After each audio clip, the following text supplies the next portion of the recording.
Okay, if I'm going to transport my mind back to 1991 when everything changed in the music scene, I think I have to take a whiff of some Drakkar cologne. Just because we were all wearing it back then. Really takes you back whenever you do that. Okay, I'm ready. One thing I really remember about back then were my sister's bedroom walls were full of posters of mostly hair metal and 80s hard rock type bands. Bands like Danger Danger, Every Mother's Nightmare, Slaughter, Warrant, all that kind of stuff. And so it was a huge shock to the system when everything suddenly changed in 1991. I remember seeing the name Nirvana on this kid's folder at school, and I had never heard of that band before. You know, back then everybody wrote Metallica, Guns N' Roses, Motley Crue, Poison, that kind of stuff on their books and folders. But this is the first time I ever saw Nirvana. I was born in the mid-'80s, and I didn't start playing guitar until the late '90s. So whenever the grunge thing started really taking off in the early '90s, it's not like it had an impact on me as a musician, because I wasn't a musician yet.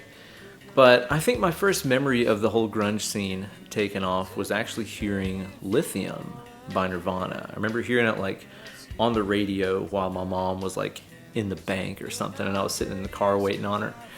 And I didn't know anything about, guitars and drums and songwriting or anything like that, but I just remember thinking that it was so cool that the song had parts that were really quiet and parts that were really loud.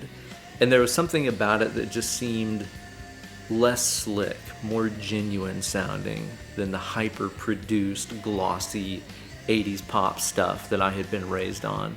In 91, early on in the Sanctus years, we were playing metal, and all of a sudden we went to a concert called the Clash of the Titans Tour. The opening band was Alice in Chains. That was my first taste of the grunge that was to come. And probably, 8 months later, 9 months later, Nevermind came out, something like that. I can't remember exactly how the time frame was, but yeah, it sort of changed everything. We were cool. And then all of a sudden we weren't, what we were doing was sort of falling out of fashion with the mainstream, and this new thing was popping up. We were in the middle of our record, the Bangalore record, 1990, at Rumbo Recorders, and Max Norman said, maybe we should take some of these guitar solos out.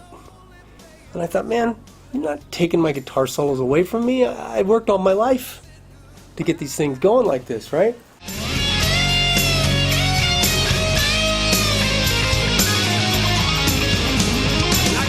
But the rock business is a game of follow the leader.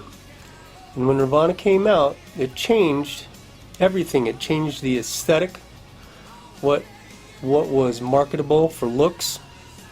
Because before that, through the 80s, Hairspray, bleach blonde, guy liner, six-pack abs, didn't really have to know how to play, and you could be a rock star. Yeah, so I remember that very, very well. Nirvana, I was obsessed with, not so much of the the kind of the popular hair band stuff. I had bands that I was a big fan of back then, still am.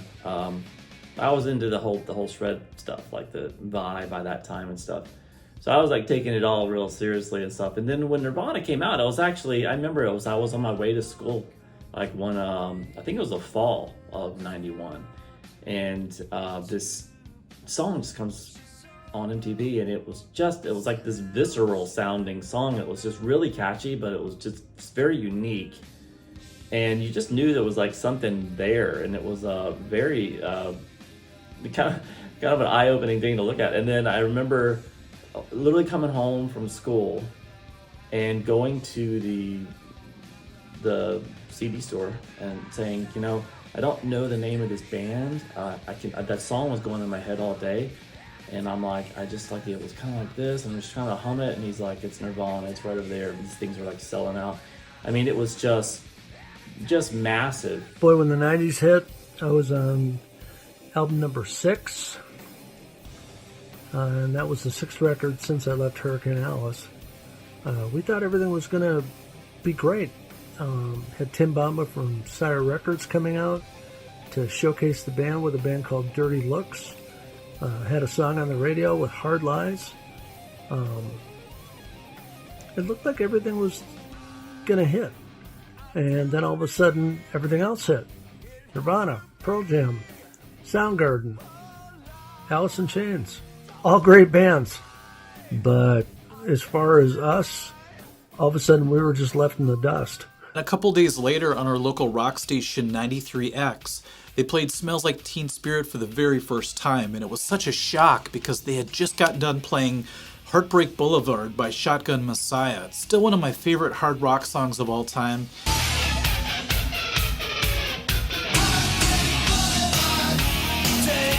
And I swear, if Shotgun Messiah would have come out a few years earlier, they would have been huge, but the timing just wasn't right for them. So I listened to the song Smells Like Teen Spirit. It was kind of refreshing to hear something new because they kept playing the same old stuff on this radio station.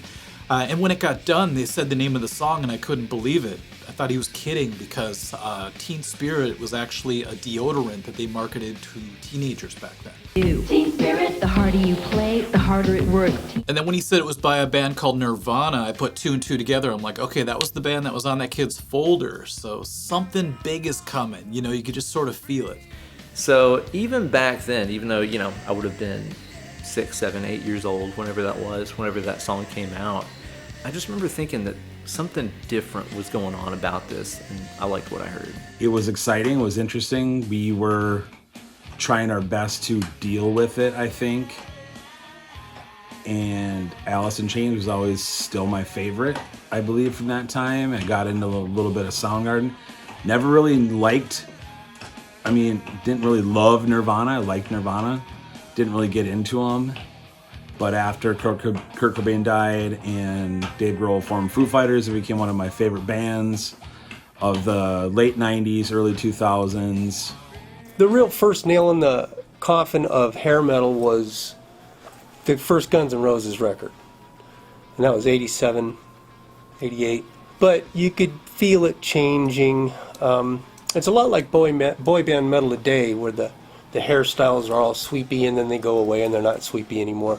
Record companies put a lot of money in stuff and they want a lot of money back. The guys in the 80s got to a point where all the songs were being written to get to a guitar solo. And then that's all that mattered, like the Lynch Mob records. So a lot of that stuff is just trying to get to a guitar solo, and everybody'd heard and had enough of it. And when Nirvana came out, didn't matter.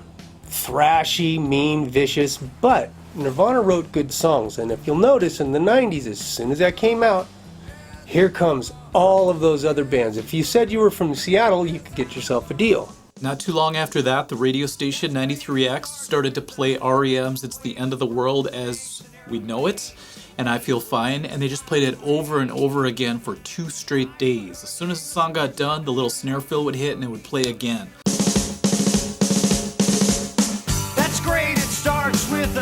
And we were all wondering what was going on. It was a really strange moment.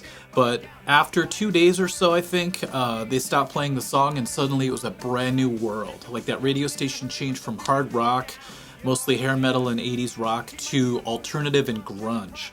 So a brand new scene had emerged, and it was basically like they pulled the rug out from under all of us and everything was brand new. And it's the first and actually only time that in my life that you got to kind of experience one of those cultural phenomena.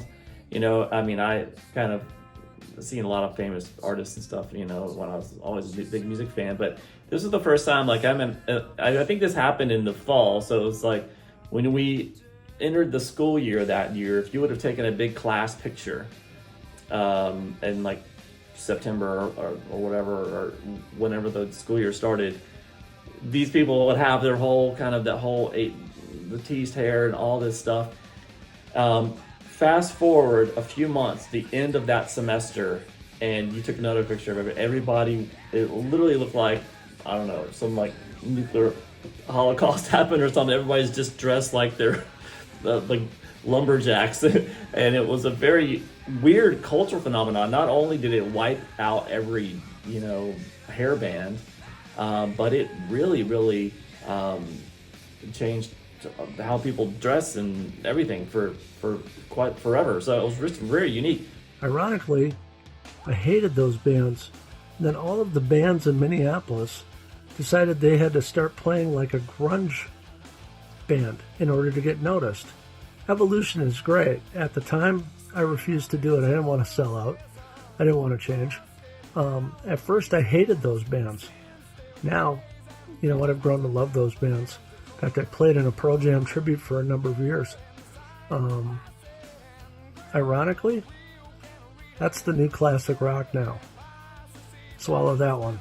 And not only did fashion change, but a lot of people's moods changed as well. It's like the overall feel was that of doom and gloom. It just felt a little more depressed, a little more angsty. And my theory is that because popular music changed, what got stuck in our heads all day changed. So it used to be songs like Cherry Pie and Nothing But a Good Time. So we had a lot of fun party anthems stuck in our heads back then. But now, instead of those songs, I was hearing Jeremy by Pearl Jam and thinking of that really disturbing video. If you've seen it, you know what I'm talking about. Lots of things had changed in the 90s, though. The ability to record at home became more prevalent. A lot of the that studio that I was talking about is gone now. A lot of the record companies went under. File sharing killed a lot of that stuff. And so it was a great big change. So I got lucky to get a big giant record deal. It was a Warner Brothers Giant Records record deal. Irving Azoff, all the big guns, Howard Kaufman management. I got lucky to get the deal, but we got in just in time for it to get killed, and it needed to be killed. But man, take away our guitar solos. You kidding me, man? Dude, come on. So there's a lot of really cool bands that came out of that scene. But man, as we started getting to like the mid-90s, it got watered down so bad that I feel like rock was so boring for, I mean, you know, the lesser talented bands start taking hold and getting their 5 minutes, and it was just over and over again, and it was just hard to watch. So, and about a year later, I ended up working at a music store where we sold CDs, and it was always fun to see the new releases coming out, but all of a sudden I started to see albums come out from formerly huge hair metal and 80s rock bands. And it was really curious to hear how they changed, because almost every one of those bands altered their sound to try to fit in and try to survive the grunge era. So whenever I put the CD in, I was very curious to see what happened to some of these bands. The first thing I noticed is a lot of them changed their look. They went from, you know, the big hair and all that to wearing flannel, just like the students did at my school. But also that their song titles changed quite a bit. Instead of Cherry Pie, Let's Put the X in Sex, you know, all the fun song titles. Suddenly I saw titles like Bonehead and Hate and Cynical and that kind of stuff. I thought that's really weird to see those kind of titles coming out from these bands. And it was so wild to see what direction some of these bands went. I'm actually going to do a separate video where I talk about 12 releases that came out during the grunge era from some of these hair metal bands. And I'm going to rank them in order of which bands I think did the best during this time and which ones didn't fare so well. But that should be a fun video.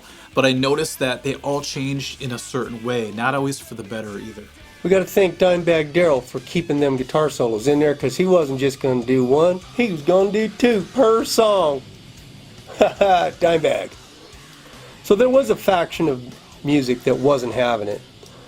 But popular, marketable MTV hair metal got killed by the Nevermind record, and in particular the song Teen Spirit.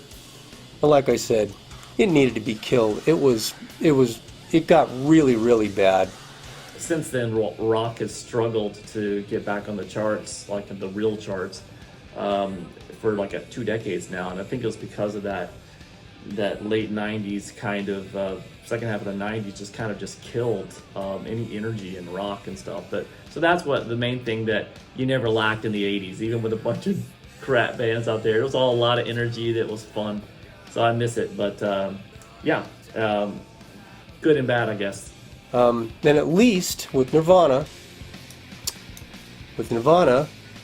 the songs were honest, you know. So I like Nirvana. I like the songwriting in Nirvana. I like that stuff. It's vicious and brutal and mean and sloppy and nasty, and it's good. It's rock and roll. Now, all that being said, after all of the grunge era came and went, it was so great to see some of these older bands reform, regroup, and come back even stronger years later. So not all of them made it out of it, but it was really cool to see some of them actually thrive after the fact. And to this day, they're still touring. Some of them had changed members, and like I said, they had to kind of retool a little bit. But now they're out playing their old classics again, and there's a huge audience for them as well, because they all want to go back to the nostalgic days where things were fun, where it was party music, where it wasn't so serious. And so that's the silver lining to all this, is that a lot of these bands are still out there touring, and there's a huge audience that are showing up to support them. So keep an eye out for that video about the 12 releases from hair metal bands during the grunge era. That's going to be a lot of fun to break them down and to, play little samples of each song and really break it down and see what you guys think of them.